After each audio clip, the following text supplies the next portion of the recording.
NBA All-Star Weekend is terrible, and it has been for a long time, and we say this every year, but somehow it keeps getting worse. This is the worst I've ever seen. I feel like these executives get in a room and go, how can we make this the worst product possible? And somebody raises their hand and goes, let's make the court dark blue. Let's make it the most unappealing color possible. The skills competition, Chris Paul and Wembanyama get disqualified because they're just throwing the ball off the rack. They're not trying to shoot it. They didn't want to be there. At least Chris Paul didn't. So if you're Chris Paul, why not enter in? Let somebody else who could use the exposure and wants to be there take your spot. The dunk contest has been dead for a minute.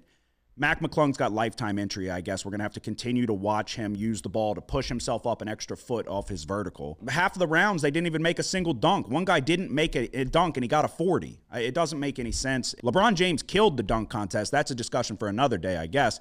But Dwight Howard and Nate Robinson, the Superman cape from the free throw line, when they were battling it back and forth, there was a lot of hype around it for the first time in a minute. And LeBron had to jump in the spotlight and say, I'm putting my name in for next year. Everybody had been begging this dude to do it. He said, I'm entering in next year. Never did it.